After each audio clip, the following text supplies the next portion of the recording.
Praise the Lord. Good morning. ప్రభువైన యేసుక్రీస్తు శుభనామంలో మీ అందరికీ వందనములు.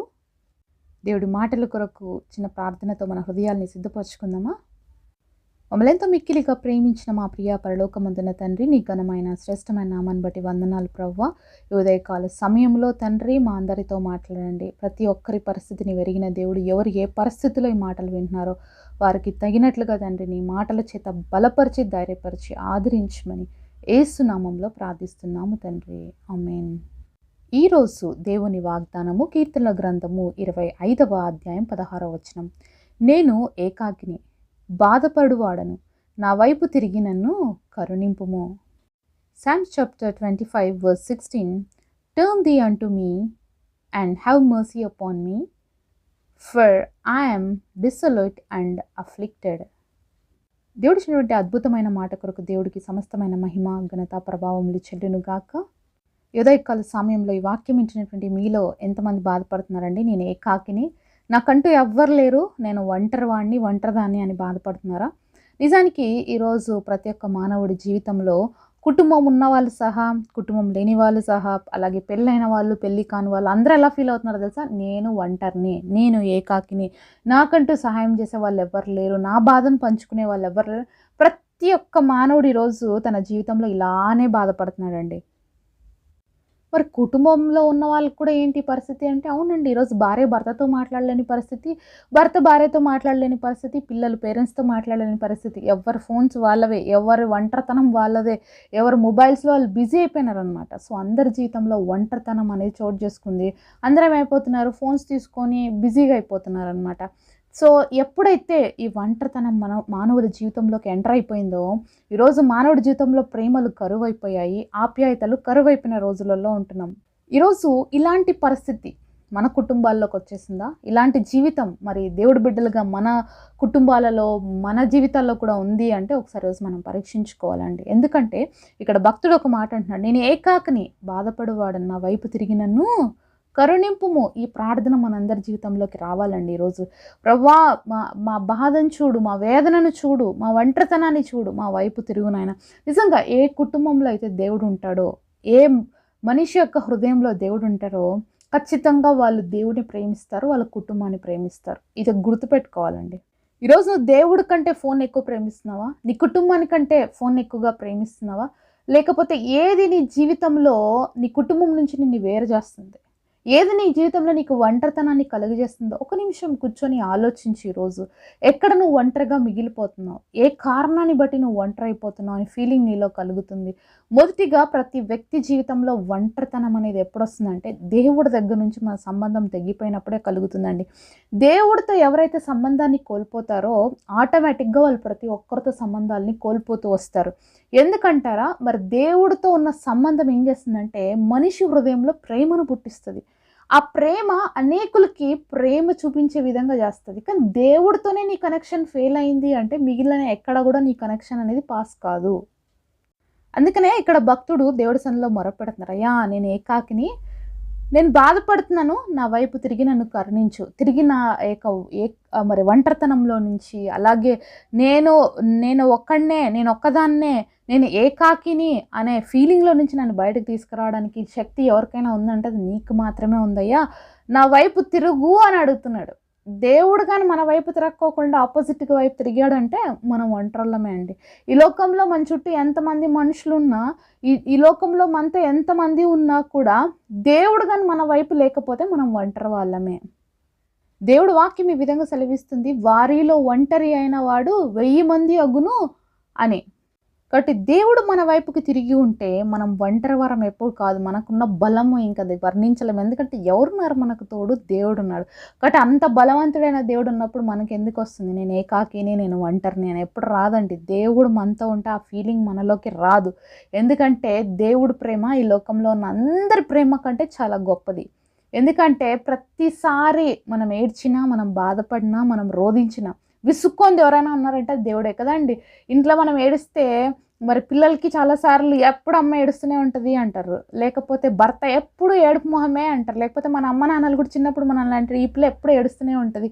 ఇట్లా ఇట్లా తల్లిదండ్రులు కావచ్చు, భర్తలు కావచ్చు, పిల్లలు కావచ్చు, ఒక తల్లి ఏడుస్తున్న, ఒక బిడ్డ ఏడుస్తున్న ఏమంటారు, ఎప్పుడు ఏడుపే చూస్తాము అంటారు. కానీ ఆ ఏడుపు వెనకున్న బాధని ఎవ్వరు చూడరు.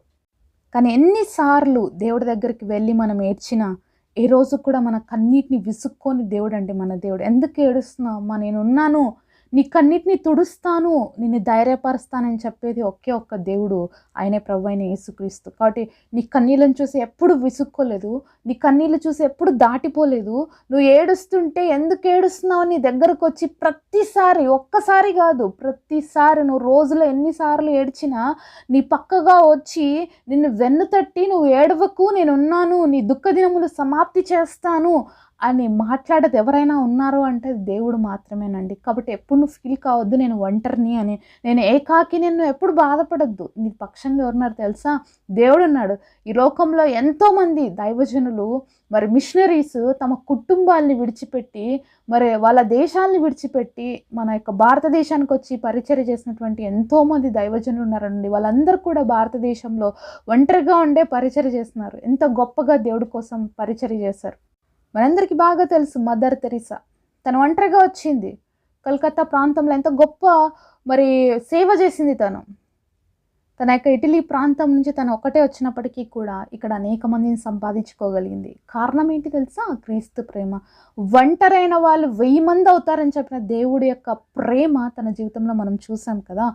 కాబట్టే ఆమె ఒంటరి కాకుండా ఎంతోమందిని సంపాదించుకోగలిగింది. ఈరోజు దేవుడు మన వైపు తిరిగితే మనం ఎప్పుడు ఒంటరి కాము. అనేక మందిని సంపాదించుకుంటాం క్రీస్తు కోసం, అనేక మందిని క్రీస్తు వైపుకి నడిపిస్తాం. అప్పుడు మనం ఒంటరి వాళ్ళ మాత్రమా? కానే కాదు. ఎందుకంటే దేవుడు మా పక్షంగా ఉండగా మాకు విరోధి ఎవరు? మేమెందుకు ఒంటరి వారం? దేవుడు మా పక్షంగా ఉన్నాడు. కాబట్టి ఈరోజు ఈ భక్తుడు లాంటి ప్రార్థన మనం కూడా చేయాలి. అయ్యా, నేను ఏకాకిని, నేను బాధపడుతున్నాను, నా వైపు తిరుగు, నాకు సహాయం చేయి, నా పైన కనికరం చూపించు అనే దేవుడి సన్నిధిలో మనం కూడా మొరపెట్టినట్లయితే ఒంటరితనం అనేది మనల్ని విడిచిపోతుంది.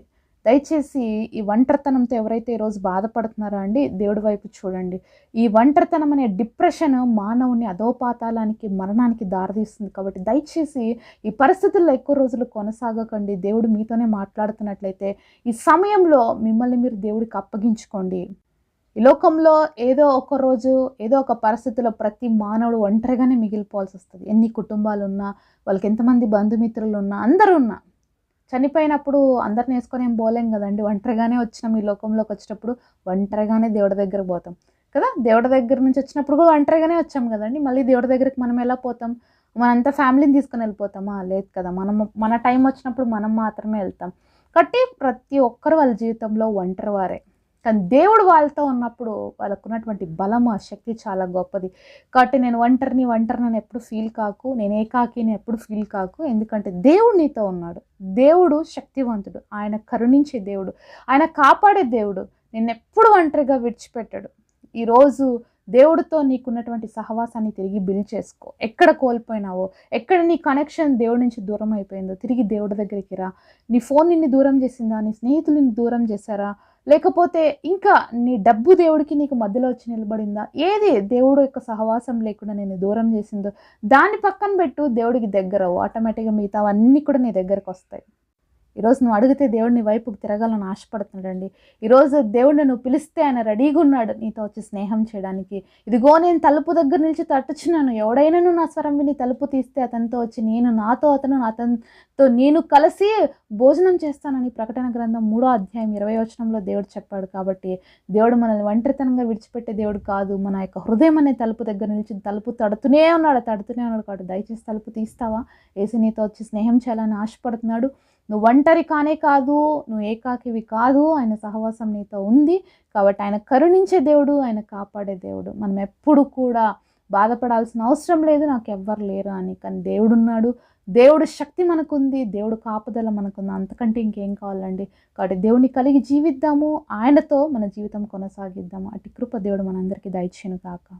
పరిశుద్ధుడైన తండ్రి, మాతో మాట్లాడిన ప్రతి మాట కొరకు వందనాలు తండ్రి. భక్తులు ప్రార్థించిన రీతిగా మేము కూడా నీ సన్నిధిలో ప్రార్థన చేస్తున్నాం అయ్యా. ఏకాకులము, ఒంటరి వారమని ఎంతమంది బాధపడుతున్నారా అయ్యా? నీ వైపు చూస్తుండగా తండ్రి, నువ్వు మా వైపు తిరుగు, మమ్మల్ని కరుణించు. ఎవరు ఏ పరిస్థితిలో ఒంటరి వారుగా మిగిలిపోయారో ఆ పరిస్థితుల నుంచి బయట తీసుకురండి తండ్రి. ధైర్యం ఇవ్వండి, ఆదరణ ఇచ్చి ప్రతి ఒక్కరిని బలపరచమని యేసు నామంలో ప్రార్థిస్తున్నాము తండ్రి. ఆమేన్. ఈరోజు బర్త్‌డే అలాగే వెడ్డింగ్ యానివర్సరీ సెలబ్రేట్ చేసుకుంటున్న మీ అందరికీ కూడా wish you happy birthday and happy anniversary. God bless you all.